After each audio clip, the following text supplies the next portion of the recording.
ಕೂಡ ಅವರ ಹೊಸ ನಾಯಕರುಗಳನ್ನ ಬೆಳೆಸಬೇಕು ಅಂತೇಳಿ ಅವರು ತೆಗೆದುಕೊಂಡಂತ ಅನೇಕ ನಿರ್ಧಾರಗಳು ಎಲ್ಲ ವರ್ಗದ ಜನರ ಜೊತೆಗೆ ಬೆರ್ತಂತವ್ರು. ಇವತ್ತು ಅವನು ಹಿಂದೂ ವರ್ಗದ ನಾಯಕರು ಅಂತ ನಾವು ಕೆಲವು ಮಾತಾಡ್ತೀವಿ. ಆದರೆ ರಾಜ್ಯದ ಜನತೆಗೆ ಕೊಟ್ಟಂತ ಅನೇಕ ಯುವಕರಿಗೆ ಕೊಟ್ಟಂತ ಪ್ರೋತ್ಸಾಹ ಯಾರು ಮುಖ್ಯಮಂತ್ರಿಗಳು ಇವತ್ತು ಕೂಡ ಇದನ್ನ ಅಳಿಸ್ಲಿಕ್ಕೆ ಆಗ್ತಾ ಇಲ್ಲ. ಅವರು ನಮ್ಗೆಲ್ಲ ಉಳುವನಿಗೆ ಭೂಮಿ ಕೊಡಬೇಕು ಅಂತೇಳಿ ಅವತ್ತಿನ ಕಾಲದಲ್ಲಿ ಕೇಂದ್ರ ಪಕ್ಷ ತೀರ್ಮಾನ ಮಾಡಿದಾಗ ಕೂಡ ನಮ್ಮ ರಾಜ್ಯದಲ್ಲಿ ಆ ಬಡ ಜನತೆಗೆ ಕೊಟ್ಟಂತ ತೀರ್ಮಾನ ಇದೆಯಲ್ಲ, ಇದು ಒಂದು ಇತಿಹಾಸ. ಉಳುವನಿಗೆ ಭೂಮಿ ಅಂತ ಹೇಳಿ ಹಂಗೆ ಗುಂಡ್ರಾಯರ ಕಾಲ ಕೂಡ ನಾನು ಗಮನಿಸಿದ್ದೇನೆ. ವಿದ್ಯಾರ್ಥಿ ನಾಯಕನಾಗಿದ್ದೇನೆ. ನಾವೆಲ್ಲ ನೋಡಿದ್ದೇವೆ. ಗುಂಡ್ರಾಯರು ಅವರ ಆಳ್ತ ಕೂಡ ನಾವು ಗಮನಿಸಿದ್ದೇವೆ. ದಿಟ್ಟವಾದಂಥ ಕೆಲವು ತೀರ್ಮಾನಗಳು, ರಾಮಕೃಷ್ಣಗೌಡರ ಪರಿಶುದ್ಧವಾದಂಥ ಆಳ್ತ.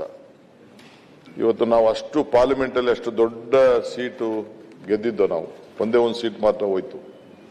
ಅಷ್ಟು ಸೀಟ್ ಗೆದ್ದಿದ್ರು ಕೂಡ ಕೊನೆಗೆ ಅವರು ನನಗೆ ಆಳ್ತ ಸಿಕ್ಲಿಲ್ಲ ಅಂತೇಳಿ, ಜನ ಆಶೀರ್ವಾದ ಮಾಡಲಿಲ್ಲ ಅಂತೇಳಿ ಇಮಿಡಿಯೇಟ್ ಅಸೆಂಬ್ಲಿನ ಡಿಸಾಲ್ವ್ ಮಾಡ್ಬಿಟ್ರು ಇಂದಿರಾ ಗಾಂಧಿ ಅವರು ಸತ್ ಮೇಲೆ. ಸೊ ನನಗೆ ನಮ್ಮ ರೇವಣ್ಣ ರೇವಣ್ಣ ಇಲ್ಲಲ್ಲ, ರೇವಣ್ಣ ಅಂತೀನಿ, ರಾಮಲಿಂಗಾರೆಡ್ಡಿ, ನಾವೆಲ್ಲ ಅಸೆಂಬ್ಲಿಗೆ ಟಿಕೆಟ್ಗೆ ನಮಗೆಲ್ಲ ಟಿಕೆಟ್ ಕೊಟ್ಟಿದ್ರು. ತಮಗೂ ಕೂಡ ಗೊತ್ತಿತ್ತು, ತಾವು ಕೂಡ ಅದರಲ್ಲಿ ಆ ಸಂದರ್ಭದಲ್ಲಿದ್ರಿ. ಸೊ ದೊಡ್ಡ ಇಡೀ ದೇಶದಲ್ಲೇ ಕಾಂಗ್ರೆಸ್ ಪಕ್ಷದ ಅಲೆ. ಆದರೆ ಕರ್ನಾಟಕ ರಾಜ್ಯ ಆ ಅಲೆನ ಒಪ್ಪದೆ ಅವತ್ತು ರಾಮಕೃಷ್ಣ ಹೆಗಡೆಯವ್ರನ್ನ ಈ ರಾಜ್ಯದಲ್ಲಿ ಮುಖ್ಯಮಂತ್ರಿ ಆಗಿ ಮಾಡಿದ್ರು. ಸೊ ಮುಖ್ಯಮಂತ್ರಿ ಮಾಡಿ ನಾವೆಲ್ಲ ಸೋತು. ನಾವೆಲ್ಲ ಬಹಳ ಜನ ಅವ್ರು ಯಂಗ್ಸ್ಟರ್ಸ್ಗೆಲ್ಲ ಬೇಕಾದಷ್ಟು ಟಿಕೆಟ್ ಸಿಕ್ತು. ನಾನು 85ರಲ್ಲಿ ದೇವೇಗೌಡರ ಮೇಲೆ ಚುನಾವಣೆಗೆ ಸೋತೆ. ನಾನು ನೀವೆಲ್ಲ ಜೊತೆಲಿದ್ದೋ. ನೀವು ಶೇಷಾದ್ರಿಪುರಂ ಕಾಲೇಜು, ನಾನು PUCಲಿ HKS ಕಾಲೇಜು, ನಮ್ಮ ವಂಶಿ ಸಾಹೇಬ್ರು ನಿಮ್ಮ ಸ್ಟೂಡೆಂಟ್. ನಾನು ನೀವು ನನಗೆ ನಿಮ್ಮ ಕಾಲೇಜಲ್ಲೇ ನಾನು PUC ಓದಿದ್ದು. ನನಗೊಂದಿನ PUC ಕರೆದು ಸನ್ಮಾನ ಕೂಡ ಮಾಡಿದ್ರು ಅವ್ರ ಕಾಲೇಜವರು. ಅದಾದ್ಮೇಲೆ ರೇಣುಕಾಚಾರ್ಯ ಕಾಲೇಜಲ್ಲಿದ್ದೆ. ಅಲ್ಲಿದ್ದಾಗ ಫೈನಲ್ ಡಿಗ್ರಿ ಸ್ಟೂಡೆಂಟು. ಹರಿಪ್ರಸಾದ್ ಸಾಹೇಬ್ರೆಲ್ಲ ನಮಗೆಲ್ಲ ಸೀನಿಯರು. ಅವರು ಕೂಡ 1-2-3 ವರ್ಷ ಮುಂದಕ್ಕಿದ್ದವರು. ಸೊ ನೀವು ಶೇಷಾದ್ರಿಪುರಮಲ್ಲಿದ್ದೆ, ನಾನಲ್ಲಿದ್ದೆ. ಈಗ ನಾನು ನಿಮಗೆ ನಮ್ಮ ಸ್ಪೀಕರ್ ಅವರು, ನನ್ನ ಕೆಳಗಡೆ ನೀವು ವರ್ಕಿಂಗ್ ಪ್ರೆಸಿಡೆಂಟ್ ಆಗಿ ಕೆಲಸ ಮಾಡಿದ್ದೀರಿ. ಈಗ ನೀವು ನಮ್ಮ ದೊಡ್ಡ ಸ್ಥಾನದಲ್ಲಿದ್ದೀರಿ. ನಿಮ್ಗೆ ಏನು ಗೌರವ ಕೊಡಬೇಕು ಖಂಡಿತ ನಾವೆಲ್ಲ ಗೌರವನ ಕೊಡ್ತೇವೆ. ಇದಲ್ಲದೆ ರಾಮಕೃಷ್ಣ ಹೆಗಡೆಯವರ ಪರಿಶುದ್ಧವಾದಂಥ ಆಳ್ತ ಇತ್ತಲ್ಲ, ಆ ಆಳ್ತಕ್ಕೆ ಜನ ಯಾವ ರೀತಿ ಗೌರವ ಕೊಡ್ತಿದ್ರು ಅನ್ನೋದು ಕೂಡ ನನಗೆ ಅರಿವಿದೆ. ಬೊಮ್ಮಾಯಿ ಸಾಹೇಬರು ಅವ್ರನ್ನ ಹೆಂಗ್ ತೆಗೆದ್ರು ಅಂತ ನನ್ನ ಕಣ್ಣಲ್ಲೇ ನಾನು ನೋಡಿದ್ದೇನೆ. ಅದಾದ್ಮೇಲೆ ಬಂಗಾರಪ್ಪನವರ ಸಂಪುಟದಲ್ಲಿ ನನಗೊಂದು ಚಿಕ್ಕ ಅವಕಾಶ ಅವತ್ತು ಮಾಡಿಕೊಟ್ರು. ಅದೊಂದು ದೊಡ್ಡ ಇತಿಹಾಸ ಇದೆ. ಯಾವ್ದಾದ್ರು ಬೇರೆ ಸಂದರ್ಭದಲ್ಲಿ ನಾನು ಹೇಳ್ತೇನೆ. ಅದು ಅವರ ಆಗ ನಾವು ನೀರಾವರಿಗೆ, ರೈತರಿಗೆ ಏನು ನೀರಾವರಿಗೆ ನಾವು ಫ್ರೀ ಕರೆಂಟ್ ಕೊಡಬೇಕು ಅಂತ ಕೇಳಿ ತೆಗೆದುಕೊಂಡಂತ ನಿರ್ಧಾರ ಇದೆಯಲ್ಲ, ಇವತ್ತು ಅದು ಬರೀ 1,000 ಕೋಟಿಗಿತ್ತು. ಇವತ್ತು 22,000 ಕೋಟಿ ಕೊಡ್ತಾ ಇದೀವಿ ರೈತರಿಗೆ. ಅಂದ್ರೆ ಆ ಕಾರ್ಯಕ್ರಮನ ತೆಗಿಯಕ್ಕಾಗ್ಲಿಲ್ಲ. ಬಂಗಾರಪ್ಪನವ್ರು ಇಲ್ಲ, ಆದ್ರೆ ಅವ್ರ ಹೆಸರು ಇನ್ನ ಉಳಿದಿದೆ. ಅವ್ರ ಹೆಸರು ಕೂಡ ಇವತ್ತು ಉಳಿದಿದೆ.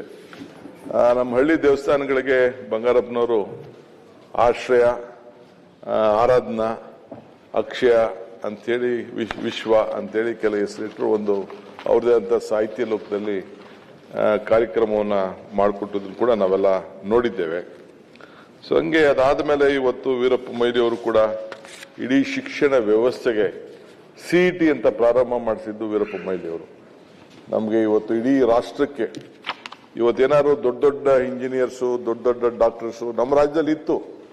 ಇವ್ರ ಕಾಲದಲ್ಲಿ, ಒಡೆಯರ್ ಕಾಲದಿಂದ ಕೂಡ ಪ್ರಾರಂಭ ಮಾಡಿ ಇತ್ತು. ಆದರೆ ಅವತ್ತಿನ ಕಾಲದಲ್ಲಿ ಅವರು ಮೊಯ್ಲಿ ಅವರು ಇಂಡಸ್ಟ್ರೀಸ್ ಮಿನಿಸ್ಟರ್, SM ಕೃಷ್ಣರವರು ಇಂಡಸ್ಟ್ರೀಸ್ ಮಿನಿಸ್ಟರ್ ಆದಾಗ ಎಲೆಕ್ಟ್ರಾನಿಕ್ ಸಿಟಿ ಅವತ್ತು ಪ್ರಾರಂಭ ಮಾಡಿದ್ರು. ನಾನು ಯಾಕೆ ಈ ಮಾತುಗಳಲ್ಲಿ ಹೇಳ್ತಾ ಇದ್ದೀನಿ ಅಂದ್ರೆ, ಇವರೆಲ್ಲ ಬಿಟ್ಟೋದಂತ ಸಾಕ್ಷಿ ಗುಡ್ಡೆಗಳು. ಒಬ್ಬ ಮುಖ್ಯಮಂತ್ರಿಗಳು ಬಿಟ್ಟೋಗಿ ಪರಿಶುದ್ಧವಾದಂಥ ಆಳ್ತ ವೀರೇಂದ್ರ ಪಾಟೀಲ್ ಅವರು ಯಾವುದಕ್ಕೂ ಕೂಡ ಹೀಲ್ಡ್ ಆಗ್ತಿರ್ಲಿಲ್ಲ. ಬೇಕಾದ ಸಂದರ್ಭದಲ್ಲಿ ಅವರ ಚೀಫ್ ಮಿನಿಸ್ಟರ್ ಕೂಡ ಹಾಗೂ ಕೂಡ ನಾನು ಶಾಸಕನಾಗಿದ್ದೆ. ಬಹಳ ಚಿಕ್ಕ ವಯಸ್ಸಿನಲ್ಲಿ 8ನೇ ಬಾರಿ ಅಸೆಂಬ್ಲಿಗೆ ಬಂದಿದ್ದೇನೆ. ಹೆಂಗೆ ಸ್ಪೀಕರ್ ಸಾಹೇಬರು, ನಮ್ಮ ಹೊರಟ್ಟಿ ಸಾಹೇಬರು 8ನೇ ಬಾರಿ ಬಂದರು, ಹಂಗೆ ನಾನು 8ನೇ ಬಾರಿ ಈ ಅಸೆಂಬ್ಲಿಗೆ ಬಂದಿದ್ದೇನೆ. ಅದನ್ನು ಮೊಯ್ಲಿಯವ್ರು ನೋಡಿದ್ದೇನೆ. ದೇವೇಗೌಡರು ಅವರು ಕೂಡ ಅಪಾರವಾದಂಥ ಹೋರಾಟ ಮಾಡಿಕೊಂಡು ಅವರು ಕೂಡ ರೈತರ ಬಗ್ಗೆ ಅವ್ರಿಗಿದ್ದಂಥ ಒಂದು ಕಾಳಜಿ. ಆಗ ಬ್ರಿಡ್ಜ್ ಯಾವುದು ಫಸ್ಟ್ ಫ್ಲೈಓವರ್ ಮಾಡಿದ್ದು ಅವರೇ, ಮೈಸೂರು ಫ್ಲೈಓವರ್ ಕೂಡ ಅವರು ಕೂಡ ಕೂತ್ಕೊಳ್ಳಿ ಸರ್ ದಯವಿಟ್ಟು.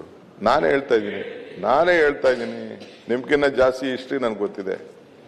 I don't like to read history or don't like to write history. I believe in creating history. That is my passion.